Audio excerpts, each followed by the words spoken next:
Hi everyone, welcome to part one of our webinar. Sorry for a little bit of a late start. I had some technical difficulties, but I think they're all worked out now. So we're going to go ahead and get started. As you guys all start to enter in the room, you can go ahead and introduce yourselves in the chat. I'm going to go ahead and introduce myself first. My name is Hallie Schackinger, and I am one of CCA's data analysts. Prior to CCA, I worked in financial aid at a community college, which is why I feel like this work is so important that Dr. Christopher Ledford and Travis Muncie are doing over at CPE, and that I would like to highlight to just keep going with that theme of need. And when you're thinking about your student success strategies, how need plays into that, and what you can do to keep those students who are most needing that financial aid and additional aid in order to achieve their success at your institution. So before I introduce our presenters, though, I do want to recognize the Kentucky Council on Postsecondary Education, CPE for short.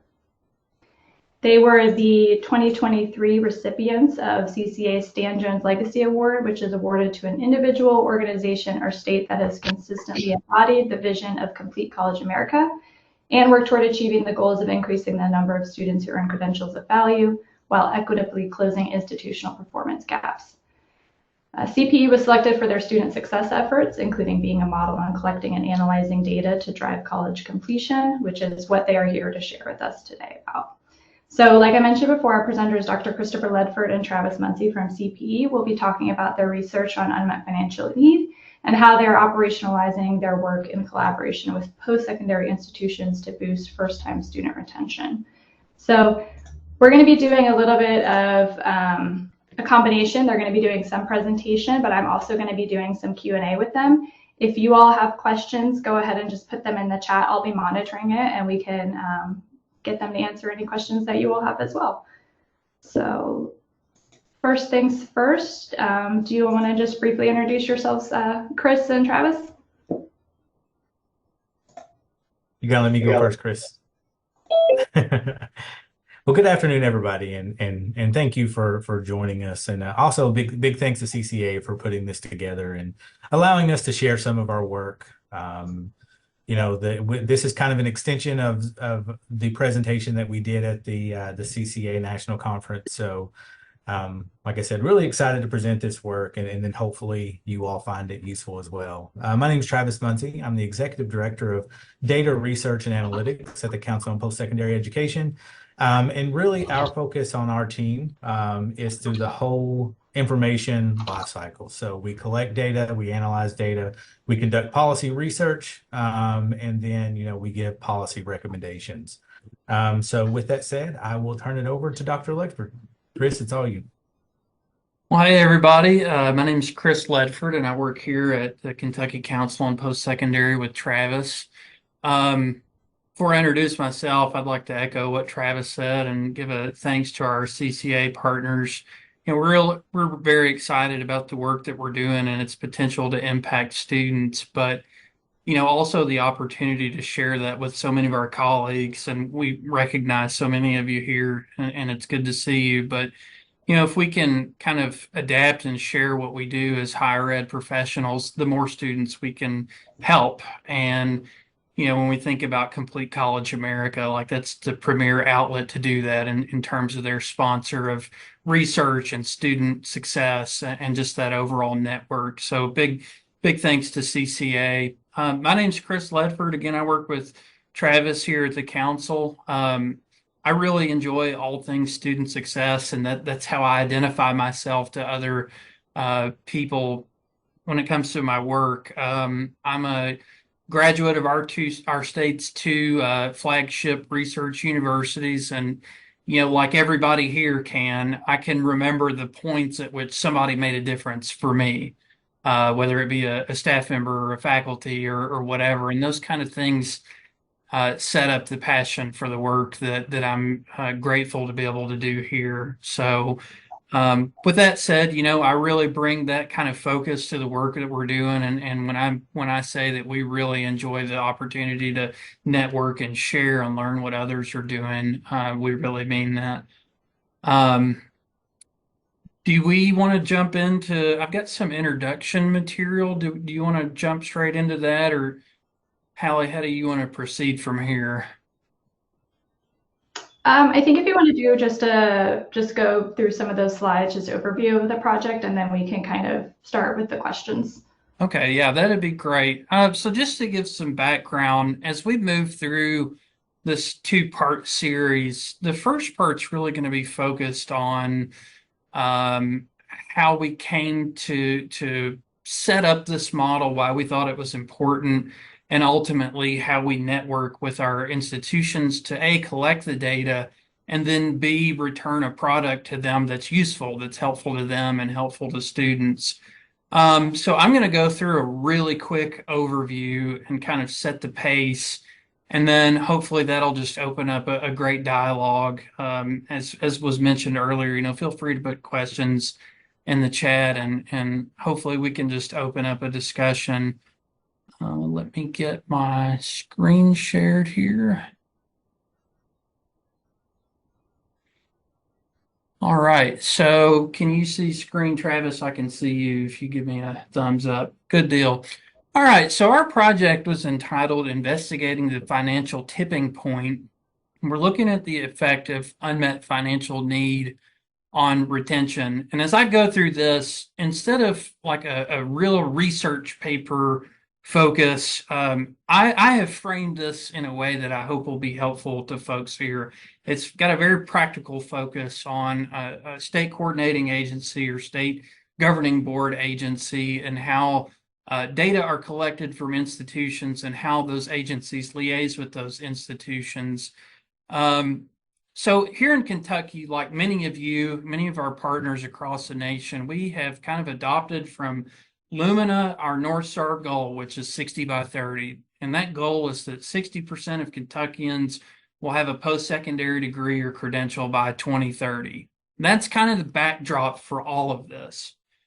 Now, as our agency has come up with the state strategic agenda, we're in our second one now. And in that strategic agenda, we have several key performance indicators or strategic priority areas that inform data-driven KPIs.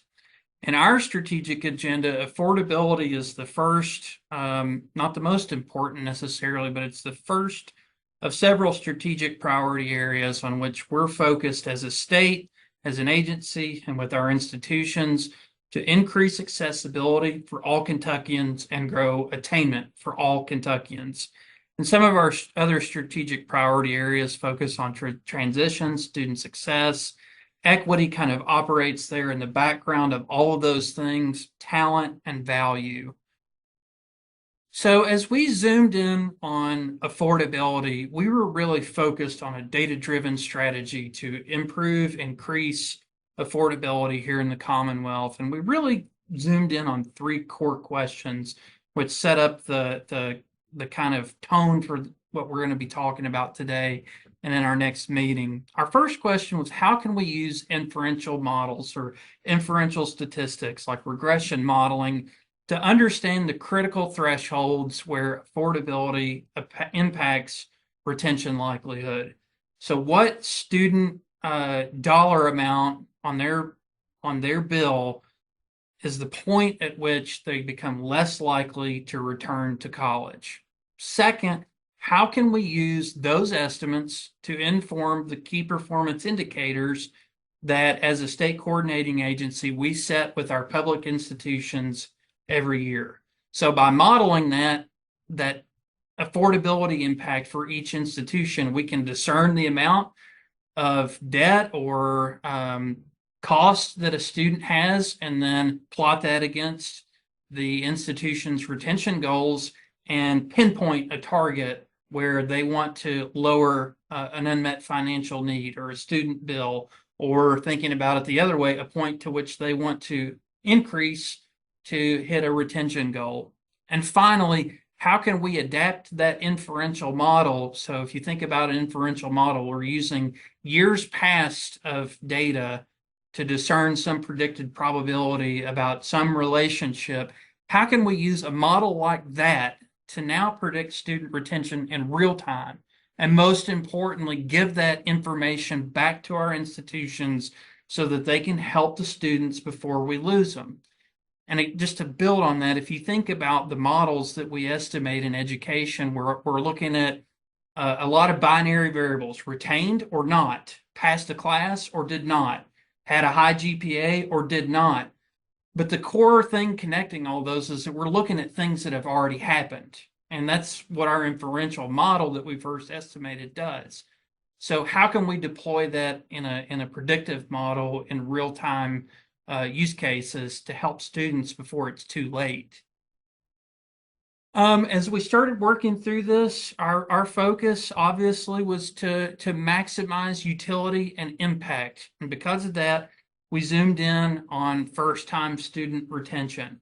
As many of you all know, starting in the second year of college, next year retention for each successive year is 90% or better. There's not a lot to explain there, right? First-time student retention is where we can make the biggest impact and close gaps. Second, national research, which I'll kind of skim over and maybe we can talk about more in the research focus part 2 next time. But just to summarize, state and national surveys, state and national data tell us that our matriculating students, the students coming from high school to college, are primarily and overwhelmingly, over 70%, are concerned about paying for college. So if you take those two ideas together, we zoomed in on first-time students because we expected to see affordability considerations, the cognition of, can I pay for college? Can I do this? Exerting the strongest impact on students in that first year, that time when they're deciding, do I need to continue my studies or do I need to drop out? So what's the bottom line? We focused on unmet need. Unmet financial need is our affordability metric, and that, in simplest terms, is what students are expected to pay after accounting for all the rest of their financial aid bills. Specifically, after you take EFC, expected family contribution, and any loans, any scholarships or grant aid not to be repaid into account, what's left, what the student owes, is their unmet financial need.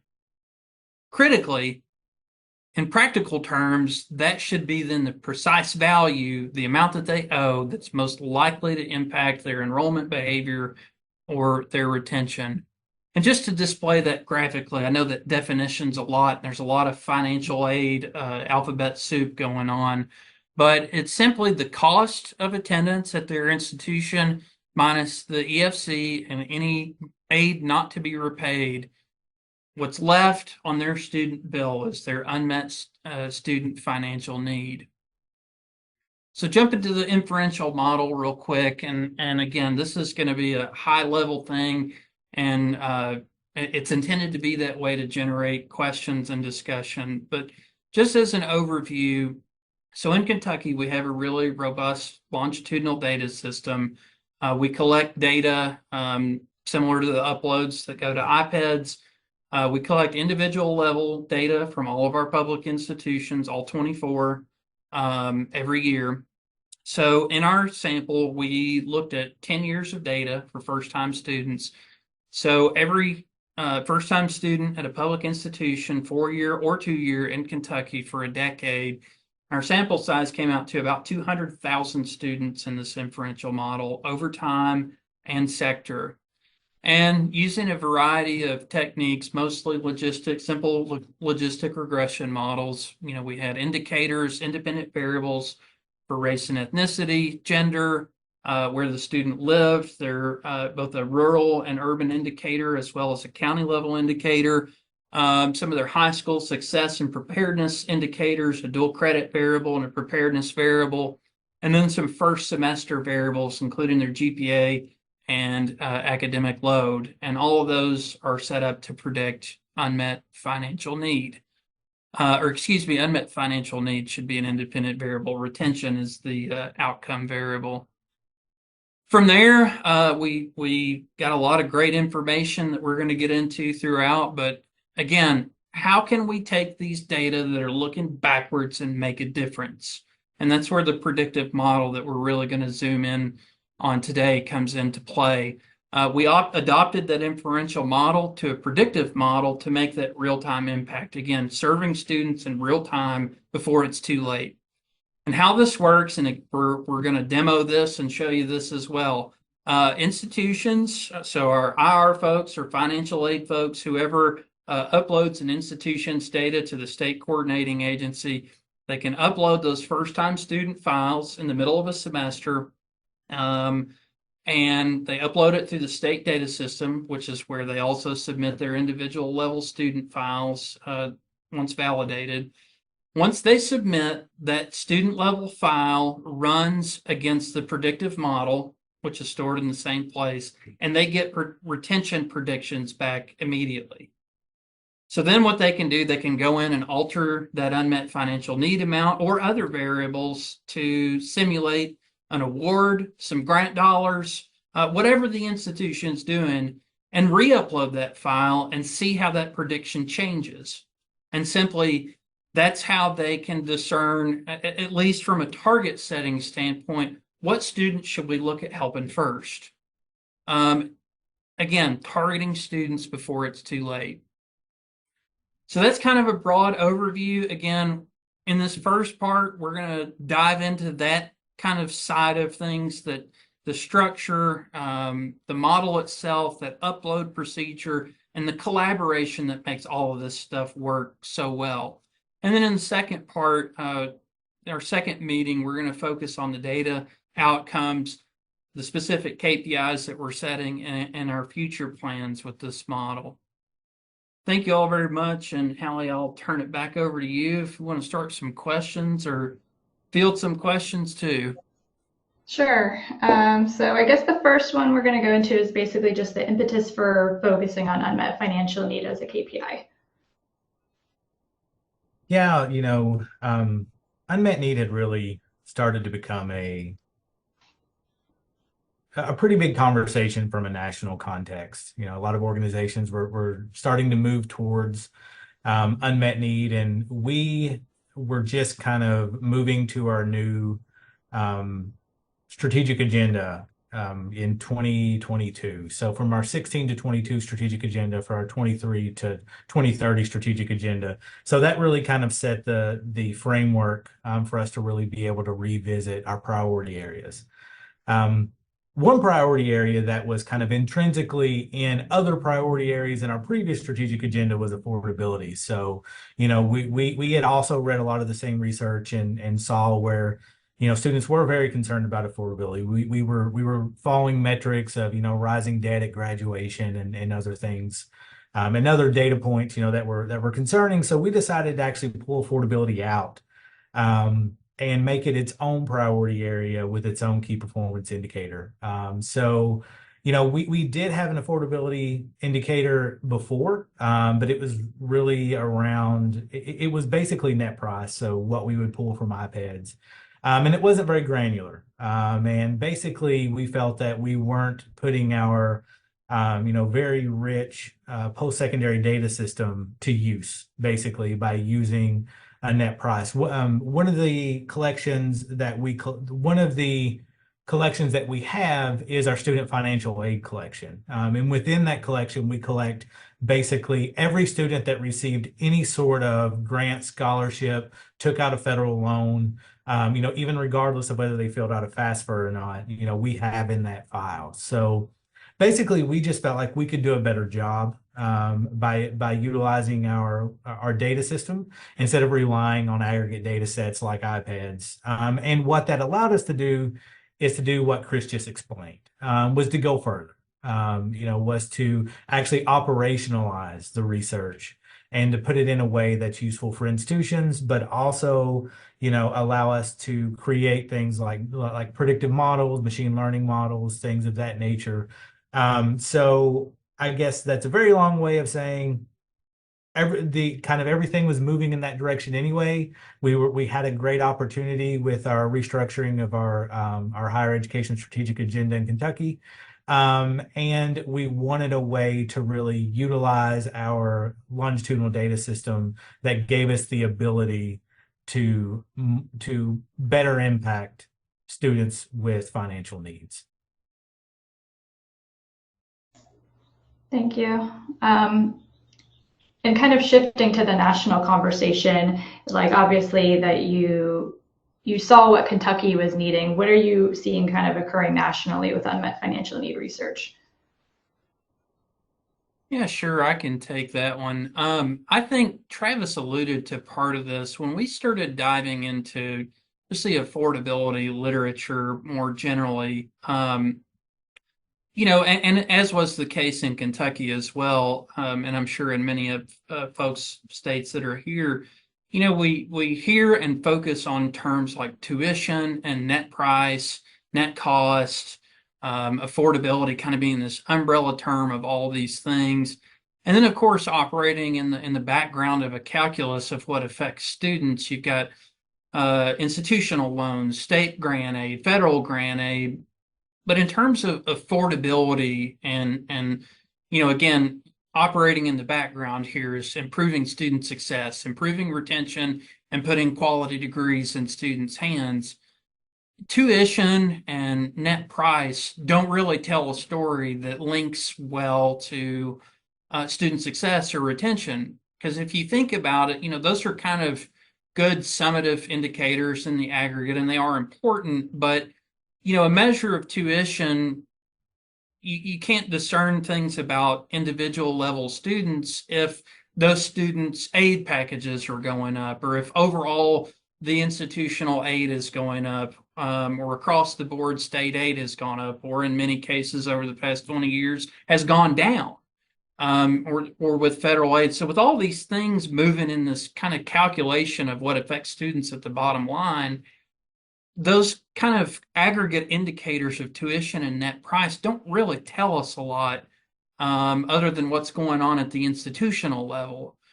But by taking the difference of those variables, those indicators at the individual level, again, I think I said the precise value earlier, we can see the precise value of unmet need for every student at the aggregate, and then see how that's ebbing and flowing at institutions over time. So back to your question, that's kind of what we saw occurring in national research. To be clear, we didn't kind of pioneer that term unmet financial need, and we certainly didn't pioneer the focus on it. But we saw a lot of descriptive work going on in a lot of good states, a lot of good institutions around the country, and wanted to take that and apply it to a student success model beyond descriptives. So Yeah. And Chris, I apologize for jumping in here, but I think we'd be remiss if we didn't kind of give the University of Kentucky their due here as well. In the state, before we even started looking at this, Kentucky had already kind of created their LEADS model as a way to award institutional aid to students in need, and it's a very similar model to what we use, to where basically they were using their predictive model to predict what students what students would be most likely to be retained if they received institutional aid dollars. So we did have quite a few discussions with the University of Kentucky, and got a lot of feedback from them. So even within the state, there were institutions that were kind of working towards that same end. We were just able to kind of scale that to a larger audience, and kind of train data on a larger data model, since we did have student records from all over the state and not just from a single institution. So sorry, Chris, I wanted to make sure we didn't leave out UK in the conversation. No, absolutely. And we're really appreciative of them. In the earliest stages of this research, they were kind of doing, like Travis mentioned, they were doing a lot of this work at the institutional level. And, we saw an opportunity to seize on that and learn from them, expand on what they were doing, and the kind of cumulative outcome as a statewide model. And you think about the power, and we're going to get into this more later, but a data set that has 200,000 people in it across time, space, and context really helps us help our institutions. It really drives up the reliability and accuracy of that model. with the availability of state data that we have. But yeah, Trav's absolutely right there. So just with that context, can you go over some of the highlights of your research? Sure, I pulled some things out that I can share again in some slides if that's okay. Let me. Can you see that okay? Yep. Good deal. Okay, so again, we can dive more into this and certainly will in part 2 of this series, but I wanted to pull out some of the most compelling findings from this research. When we estimated that model, so again, we had a model with several control variables that we know impact student success, including demographics, some high school preparedness indicators, et cetera, ultimately, and unmet financial need, ultimately predicting second year retention.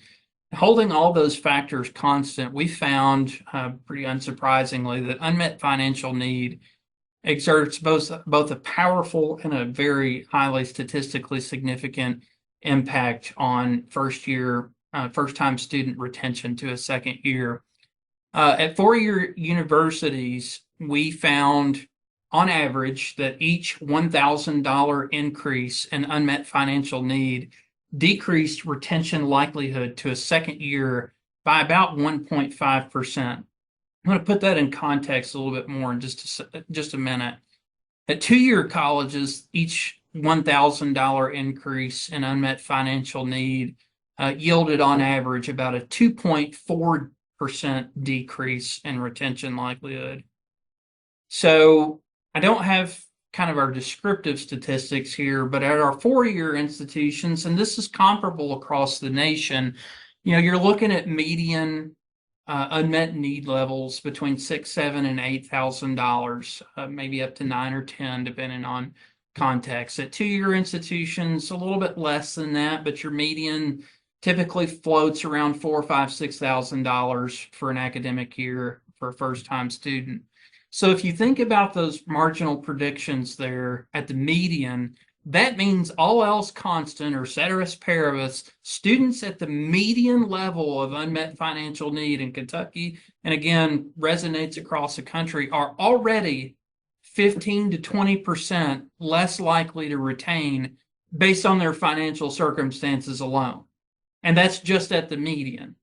The further, you've got 50% of students beyond that whose retention likelihood is even worse. And of course, if you do interactions of that with a low income status or unpreparedness for college, unfortunately, we know that demographics have an impact throughout education. If a student is an underrepresented minority or an under-resourced student or from an under-resourced area, those impacts magnify rapidly. The other if you don't mind, I have a question. Sorry. Sure. If you guys considered marital status and number of children in some of those variables. We didn't put it in the first run at this, but I will say that we're kind of working on both in our performance-based funding model and just in terms of driving enrollment. We know that low income and adult enrollment are on the decline across the country, and we're integrating those very considerations into everything that we're doing right now. And we do plan to put indicators like that in this model as we continue building it. Great question. So unfortunately, not yet. Exactly what Chris just said, but Chris has recently, for our Student Success Collaborative, done a lot of really good work looking at students who are parents and with dependents, and so we do know that does have a strong effect on retention likelihood, and so not specifically in this context, but it's definitely a population that we've looked at, and we may look at incorporating into this model as well in the future. Sorry. But I agree. Great question. two other things, or one general area of findings that I wanted to pull out, are equity focused. And this is the most powerful statement that I think I can make during this presentation, or any discussion. In our model predictions, we found that, or in our descriptive statistics rather, and this aligned with national research very clearly and cleanly, underrepresented minority, or URM, and low income students were more likely to have unmet financial need, and in much, much higher amounts compared to their counterparts. That's part one. When we started doing the predictions at various intervals of unmet financial need, including zero, we found that when unmet need is at or near zero, underrepresented minority and low income students are as or more likely, in the case of low income students, to retain compared to their peers. And that really speaks to how high a barrier affordability challenges can be to first-time students, how dominant of a cognitive stressor it could be to first-time students across demographic groups. But when that barrier is eliminated, particularly among students who are disproportionately likely to be afflicted by it, their retention likelihood is at or above their racial, demographic, and socioeconomic counterparts. And folks, that's powerful stuff. I think that was one of the most significant findings to come out of this. I've also pulled some of our predictions out of our work just to kind of show you some of this data jargon graphically. So what you're looking at on this screen, and I hope it's showing up okay, we've got some boxes across the x-axis that are academic years. And within each one of those boxes, moving from left to right, is increasing unmet financial need on a scale from 0 to 20,000. And so what those plots are predicting is each $1,000 increment and the predicted probability of retention. Happy to answer any questions about that if anybody has any. But over time, and Travis earlier mentioned work going on with the University of Kentucky's LEADS project that was starting to target students and their retention likelihood based, as a factor of their unmet need, and then interventions based on, how a grant aid or how some supplemental dollars or some financial counseling on top of that would change that retention score. You can see an impact of that here in 2016, 2017. This line across time is not very steep because four-year public university retention is generally high across the board. But there in 16, 17, you can see that line flattening. It only ranges from 93% retention probability at 0 to 84 at 20, and it gets flatter and flatter and flatter over time. And the reason for that is there's less people, there's less students at the end or the tails of each one of those lines. Put that in practical terms, folks are identifying students with unmet need, high unmet need. With a little help, they would be likely to return. They're infusing grant dollars to those students, and more students are being shifted from high need to low need. So again, there's less students at the end of those tails, and those lines are flattening over time. At our four-year public regionals or comprehensive institutions around the state, we see a little bit sharper of an impact. And this is not surprising, as is the case again in many states across the nation. Outside of the kind of R1 research universities, four-year comprehensive institutions serve different populations of students. Higher need, more racially diverse, depending on the context or the state or the locality, and oftentimes more low income. And here we see that each $1,000 increment or increase in unmet need has an even more pronounced effect on student retention. And here, again, with the demographics of students that these institutions serve, you do see more students at the tails of this line. So, by the time you're reaching $14,000, $15,000, $16,000 in debt, you're 30 to 40% less likely to return compared to the student that has none. And again, if you think about those 4-year estimates, I'm kind of hovering over 2021 here.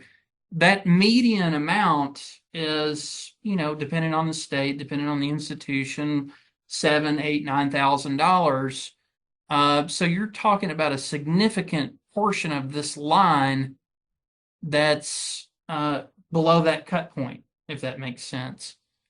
And then some really stark findings here, just to show again the difference in these lines. This is the 2-year public institutions, again, serving non-traditional, typically more adult, more racially diverse, low income, and under-resourced students. Here you're seeing about a 2.5% point decline for each $1,000 in unmet financial need. By the time you get to where the end of the distribution caps, 99% of the distribution, you're looking at a 60% reduction in retention likelihood to a second year when a student has $20,000 need. Again, that's at the extreme. If you think about, again, at the median, though, somebody who's at $4,000 or $5,000 in unmet financial need, they're already, 10, 12, 15% less likely to return compared to their peer. I mentioned this earlier. I forgot that I had a slide about it, but I wanted to show this kind of in a table. I mentioned the equity statement. If you look at, I've got a kind of a box here on the left for our 4-year institutions, and then a grouping over here on the right for our 2-year institutions.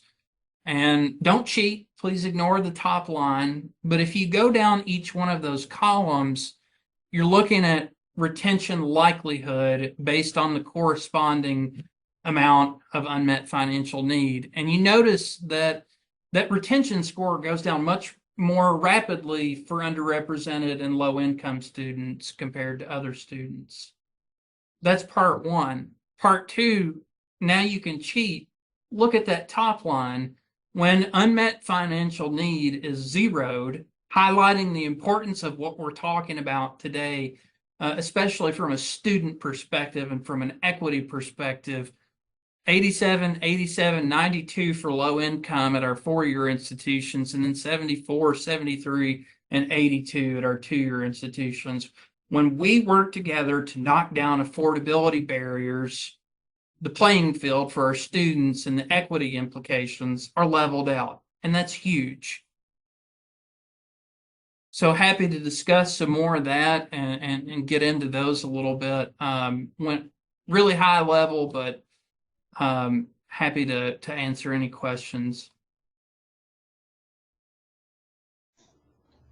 So I know we have about 17 minutes left, so I do want to leave about 5 to 10 minutes for questions, but I didn't know if you wanted to demo KPEDs and do a sample upload, or did you want to kind of answer a couple more questions about the research? I can run through that really quick. I actually pulled some kind of screenshots out to show how this works, but Travis, did you have something? I thought I saw you about to jump in there.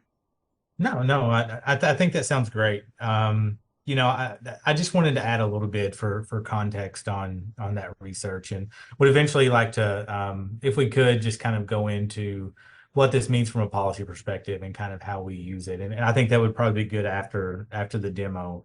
But I think it's really important to when we look at using unmet need versus using net price, and why that's so important. And I think a lot of that has to do with the inclusion of the expected family contribution in the unmet need calculation.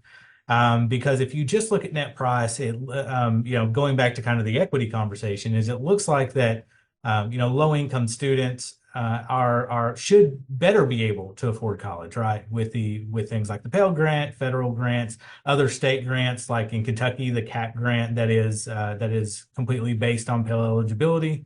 But once you put in that expected family contribution, I think you get a much better and holistic picture. And that's why another reason I think it was very important from an equity perspective to move to unmet need from the usual net price calculations that we've used in the past and that are still used pretty ubiquitously around the United States. But with that said, I'm ready for a demo, Chris. Good deal. Well, before I pull up the slides, again, I just want to drive the point that, kind of drawing back to what we were discussing right at the onset, none of this matters if we don't do something with it to help students. It's retrospective, as most models that we use are. So our goals with this were to create the model, a simple model but a powerful one, and then deploy it in a way that we could use it, that it was reliable, that it was accurate, and that it was simple to use for institutions so that they could help stuff. And as Travis mentioned, inform policy, inform metrics, inform KPIs. And it's probably a good spot too, Chris, just to and what I'll do is kind of just put a couple things together. One, the original model, was based around a logit model. So what that allowed us to do was to pretty easily transition that into a machine learning model. So what you're going to see basically, once Chris starts the demo is, I guess, kind of how how it's working in the background. Is our team is unique in the sense that kind of our IT functions, our ETL functions, and our research and analysis functions are all part of the same team. So what this allows us to do is really operationalization. I can't speak today. Is to really put these things into practice, pretty easily. And that's what you're seeing here. Basically, what Chris did was take his a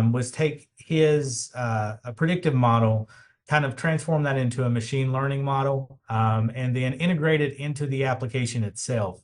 And kind of what's happening in the background is we've embedded that into a stored procedure.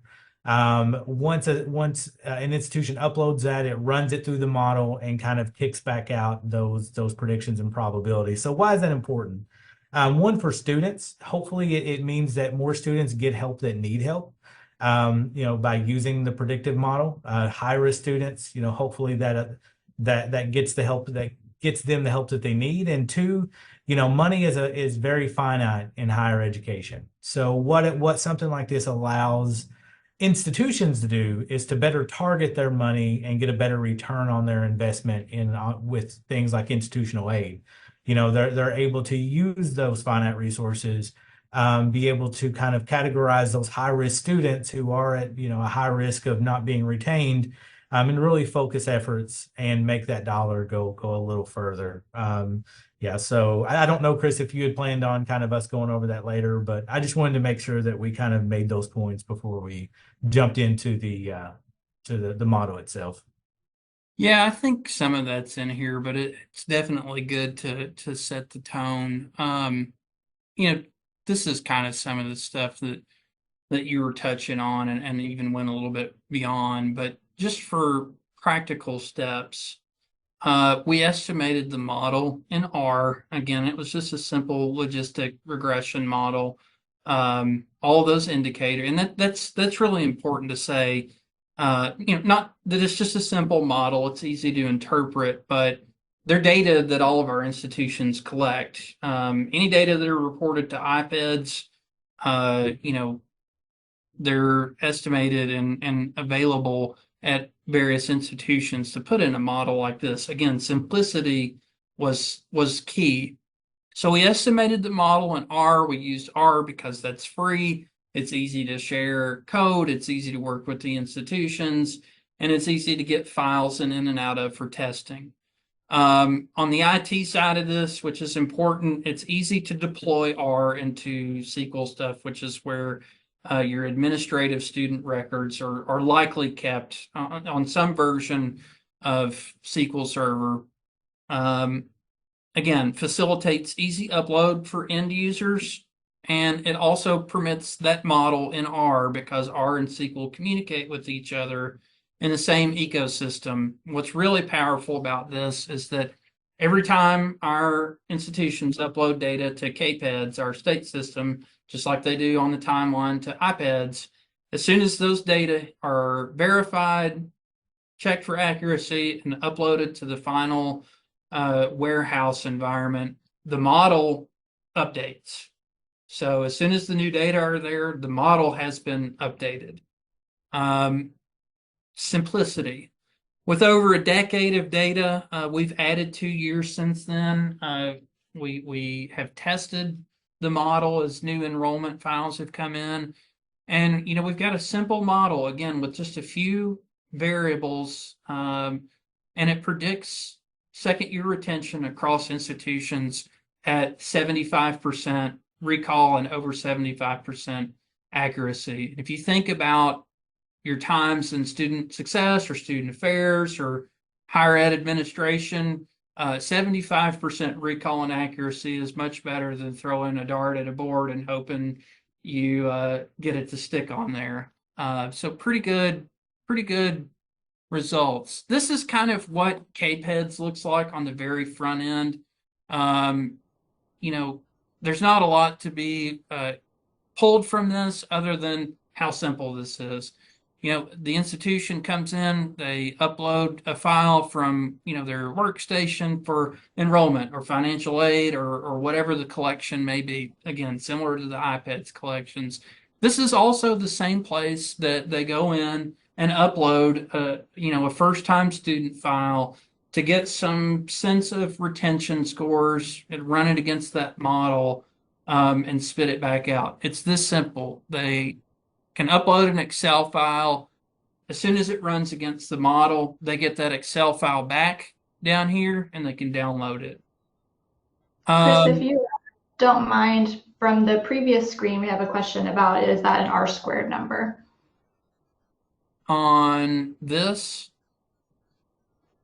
so are you talking about the recall and accuracy? So expanding on that a little bit, we when we first started building the predictive model, we had our data were capped at 2021 enrollment. Since then, we've added 22 and 23. However, before we added them to the model, we tested the predictive model on those enrollment files. We know, of those students now who returned and who did not from 22 and 23. So we tested the predictive model from 10 years of data on the latest 2 years of data that we have. And that predictive model was correctly tagging retention outcomes for 75% of students. Does that make better sense? So it's more of an accuracy. So basically with these machine learning models, I mean, you're really not reading kind of the outcome statistics. You're actually testing your model against unseen data. So you train your model on say 10 years of seen data, and then you test your model against unseen data. And basically what that matrix is showing you is how accurately it predicted. And you've got a set of prediction threshold. So for example, say that one student's probability of a binary or a dichotomous variable of one or zero, one, you were retained, zero, you weren't retained, you were not retained. So say that you set your threshold at 50%. Anything over 50% is going to say, hey, this student will be retained. Anything below 50%, it'll say that's not retained. And basically, you're testing your model against unseen data on decision thresholds, if that makes sense. So you're actually looking at how well does this model predict, and not necessarily, kind of like statistical outcomes or anything of that nature. And that's kind of a little bit of a difference between, what say a predictive or what a model within say a research paper or a research project versus kind of a machine learning model that's where you're actually the goal is to predict outcomes, basically. So a little bit of background on kind of what that was showing and what that means. So here's the simple upload. Now, what does this look like in practice? So I've pulled a demonstration upload, but obviously I could not share student level or college specific data. So we're looking at sample data from the Chris Ledford College of Excellence here. And these are just, kind of what a student data file might look like that an institution would put in. Again, the academic year, the institution name, their academic load, race, ethnicity, or underrepresented minority status, gender, a preparedness variable. This is tethered to ACT scores, whether they had dual credit experience, and then some first year indicators here of GPA in the first year, their unmet need. This is our rurality indicator. So this is a control variable for Eastern Kentucky. This is the acronym for our Eastern Kentucky workforce region, and then first gen status. So this is exactly what something an institution would upload would look like. And again, notice these are common variables that all of our institutions collect about every student. Notice when they upload this, there are K columns. When they get a file back instantly, they have L columns. And over here in column L is the predicted retention to the second year based on their all of these factors. And here's unmet need. And again, some of these are made up, they're synthesized, but I tried to keep some of these in a light where they make sense. But this student, has high unmet need. This is a 4-year student with very high unmet need. Our institutions are above 80%, approaching 90% here and across the nation. So you can see how much of a gap this unmet need level puts them below, what's expected for an institution. This student has a high GPA, low need. They're very likely to return, and on we could go.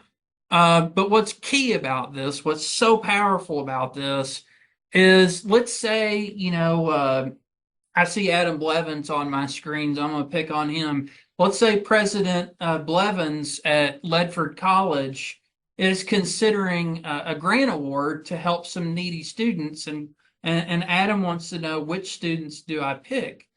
Let's say the awards will be distributed in $500 or $1,000 increment. You can go in and change, this minus 1,000 or this minus 500, or whatever your unmet need minus that simulated grant dollar would be, and plug that file right back into KPEDS, right back into that simple link, browse, upload the file, go, and you get a new set of predictions.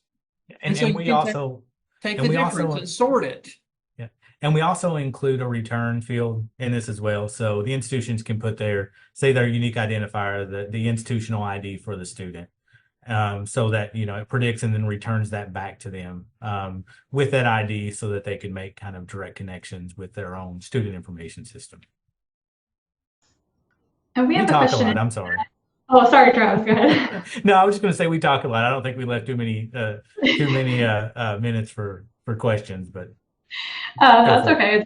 It's fascinating work. So I think it's good to get that basis of knowledge and kind of see if people have questions, and we can also go more into it in part 2 as well, once people are able to kind of digest what they've just witnessed.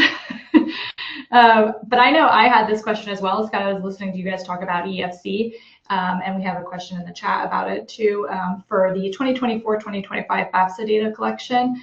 And obviously EFC is going to be changing to SAI for Student Aid Index.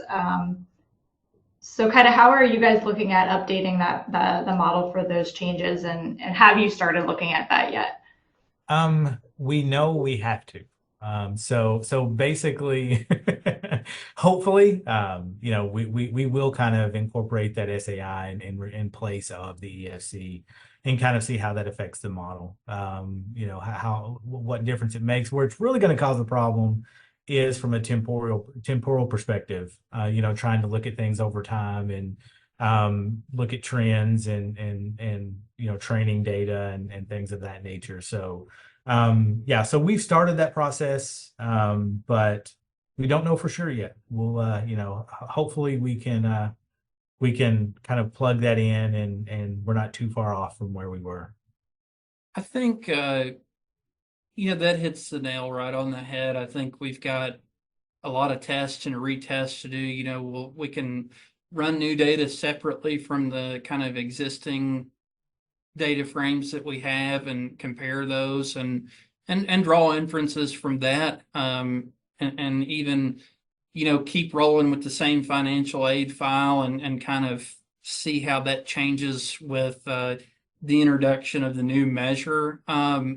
One thing I would add, though, that we are, that we're optimistic about is we'll be able to make some good, valid, robust inferences pretty quickly because we'll have data from all the institutions. We'll have to keep building and making inferences about that over time, but we'll have a lot of cases quickly. We'll have 24 institutions worth of cases to run against this model in that first year. And the hope too was that we would be able to take the individual components and maybe rebuild that EFC. But with a lot of the new rules around the FAFSA where they're using IRS data, and explicitly saying that you cannot use income data that comes from the IRS system for research purposes, that may not be the case. So we'll like Chris said, we'll work with it and hopefully figure it out. Great question. That is our time. We're a little over, but that's okay. So I know we didn't really get into everything that we wanted to talk about. So I think maybe in part 2, we want to, Chris, I don't know if you have anything else that you want to wrap up with the demo, or if we can kind of go into some more of the how systems can implement this and kind of more of the nuts and bolts of it. Yeah, sure. I think the most important thing, in states where there are not data agreements in place between the agency and, the coordinating agency or the governing agency and the institutions, or maybe not at least a robust one. I think if I had to pick one thing, that would be the most important thing I would highlight. What makes this work? What makes it so powerful? What makes it generalizable to folks here is the data quality and the amount of data that are in there. Institutions could certainly do this at the local level with their own data over time. But, as folks, I recognize many folks here know that we've got a lot of coordinating agencies or governing agencies. The power from a state level, from a policy making level, from a goal setting level is that data exchange. Travis, anything you'd add to that? No, I think that's perfect. I know kind of getting started is I've been a part of a lot of meetings and a lot of different conferences specifically designed around longitudinal data systems and, access to student level data. And, the issue at the beginning is always, well, how do we get access to these data? How do we create these relationships? How do we even start the conversation? I think the good news is there are things that are coming out there like, Coleridge's ADRF and other other research facilities that kind of facilitate some of these things to where if you do have different partners or different people within even say your own state agency, hopefully you can have a shared secure environment to be able to do things like this. But what I would really say on how to put it into practice would be to say hi to your IT folks. Models are great and research is great. But it can only be as effective as who can read it and understand it. So how do you put that into practice? And like I said before, being able to have a system to where you can actually give the benefits of, say, a model or even an idea, to your institutions that, that's kind of breaking down those silos and working with even folks in your own agency can be a really good starting point. Well, I appreciate the information that you guys have shared so far. And then part two, like I said, I think we can go into a little bit more of implementation, maybe some questions that people might have about how they can apply that to their own system and institutions. And then we're going to go over also some KPIs around unmet need, and then look at some of the possibilities for expanding the model's use for other predictors around college completion metrics. So I really appreciate everyone joining us today, and I will send this recording out as soon as it becomes available. And then we hope that everyone comes back for part two on May 6th. So have a nice day, everyone. Thank you Thanks, all. everybody. And Chris, there was Chris and Travis, there was a pretty good suggestion in the chat as well.